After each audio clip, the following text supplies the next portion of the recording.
So before we start, this is actually like a pretty vulnerable video where I'm really telling you how I'm feeling, what I'm going through, and what I'm going to do to adapt or change. So, like, be kind to me. That's all. That's all I'm asking. Yeah.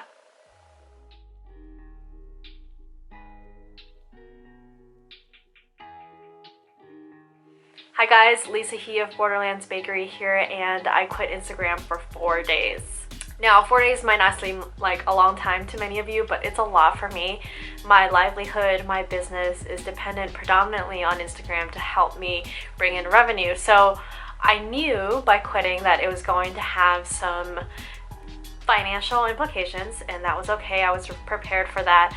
But the reason why I really did it was to see what would happen to my engagement after I came back and see if that would help my engagement any.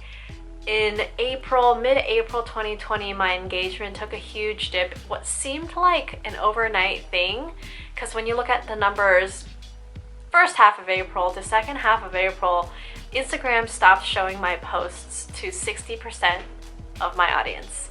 And oh, hi Frey. That was hugely concerning to me as a business. As a person, it wasn't really personal, so it didn't bug me in that manner. But I wanted to kind of take a break, reset, and figure out how I wanted to approach my Instagram marketing moving forward.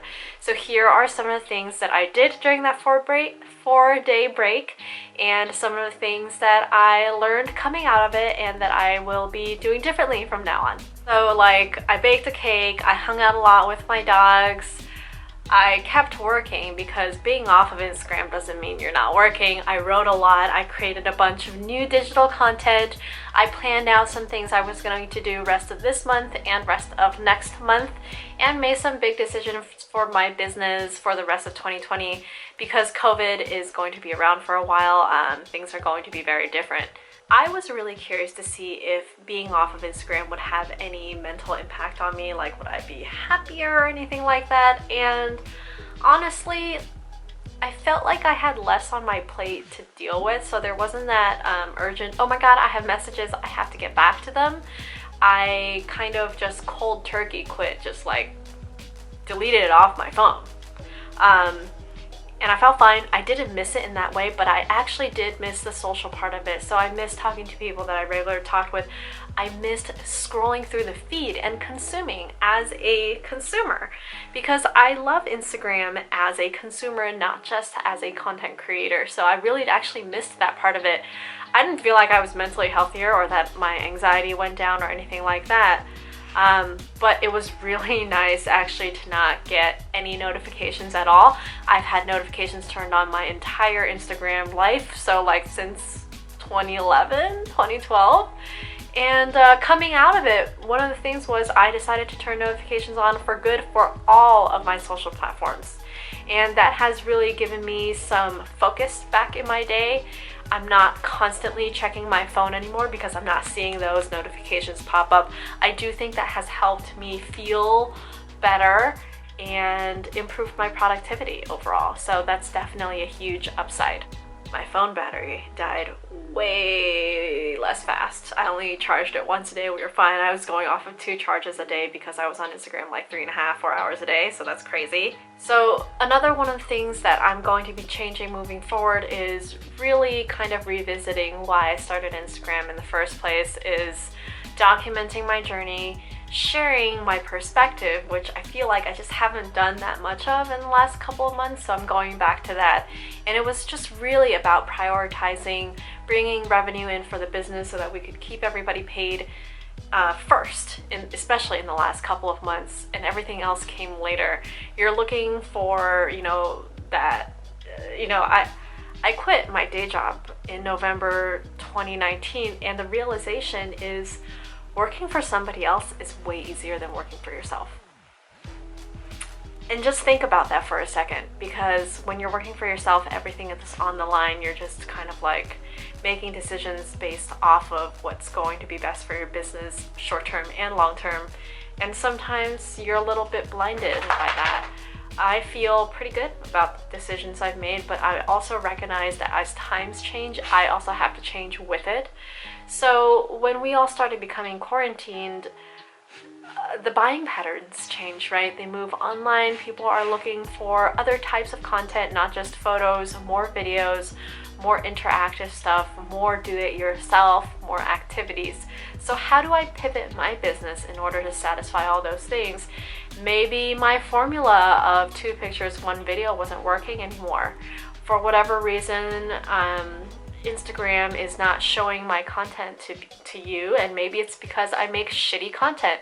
So all those things are possibilities. Those are not things that I will know for sure ever, unless if I had an insider connection at Instagram. If you're watching and you know someone, get them in touch with me. Yeah, I just don't know. But I know that I have to change. Change is the one constant in our lives. So I'm still in the process of figuring out how I want to do this, what I can do to continue having engagement with you all. I don't care about growing my numbers as far as follower count goes. I want to have an engaged audience. That is really the most important thing to me. So knowing what content gives you the most value is always great for me. And I'm definitely going to be trying a lot of different things over the next couple of months to ensure that I continue having a presence on Instagram. But at the same time, what that's also taught me is you can't depend on any free social media tool for anything. You have to grow your own email list. You have to grow your presence on other platforms, YouTube, TikTok, Facebook. I've put all my eggs into the Instagram basket because that's what I liked, and that was easy and accessible and in front of me. But in order to be a comprehensive brand, I think it is important to be present across multiple platforms. So hopefully you learned something. Hopefully that gave you a little perspective into my life. And yeah.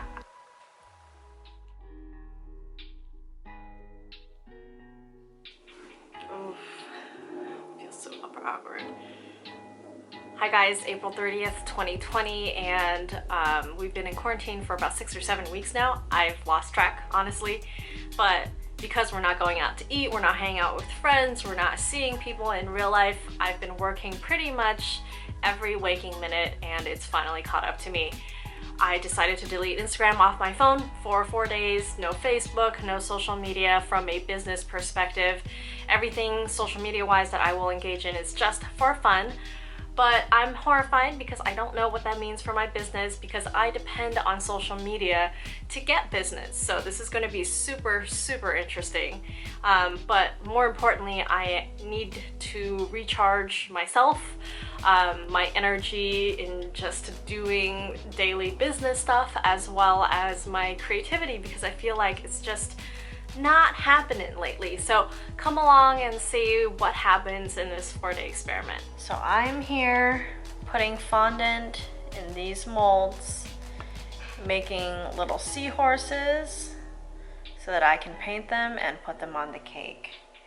And just thinking about how much I enjoy doing this. Just doing, not sharing, just doing.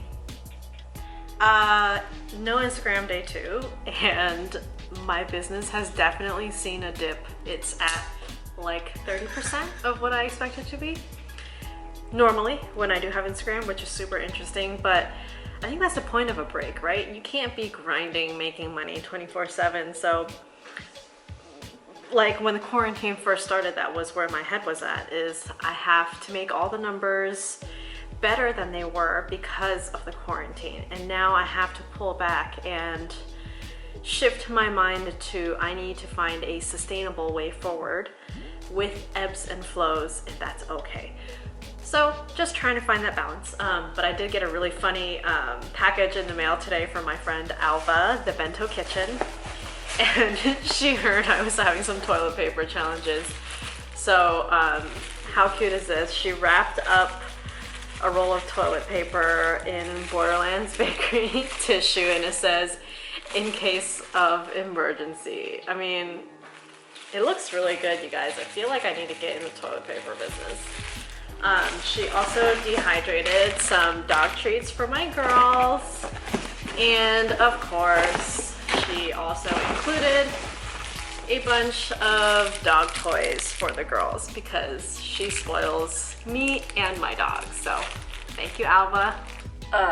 Day 3 without Instagram, and I feel fine, like as a human being, but my business has taken a huge hit, which is to be expected because there's zero marketing being done. If people aren't thinking about your products, they're not going to buy them. But I think this is a good break for me to learn and kind of just reset how I want to approach Instagram marketing in the future. And it also shows me the importance of being on platforms aside from Instagram. And I'm just here working today trying to like recollect my thoughts, put new products in the shop, and work on the content that's going to be coming out next week or two. And Frey is keeping me company. Hi, girl. Hi, girl. Talk about all this browner butter. Your first thing we gotta do is browner. I think a lot of you guys see, you know, the output of the content, and you see how, you know, the YouTube video, the blog post, or, you know, the Instagram stories even. And it's not always something that is just I'm doing it all the time because I'm fulfilling orders, I'm answering emails, I'm working with other brands, trying to come up with new content. So everything that we do it has to be planned. A lot of it is not just on the fly. So when you see a content piece like a YouTube video, like the one that that I'm doing right now, it has to be filmed. We have to kind of set everything up. We have to test the recipes before we actually film them to make sure that they're gonna film correctly and the way we want them to. We actually have to kind of get like a shot list in our head and plan out what that video is going to look like. We upload the clips, we send the clips to Clay. Clay goes and edits them in a way that we think will make sense. And we go back through, we provide feedback. Oh, is the music too loud? Or do we need to add more to this section? Use this footage that we missed, or don't put this in there because I don't like the way I look. You know, stuff like that is we have to go back and forth usually. And then in addition to that, we started doing voiceovers, so that's something that adds another level of kind of just complication too as we're doing our work. So the content that we want to create moving forward, we want to kind of think out a little bit more and just be more methodical and thoughtful about it when we deliver it to you.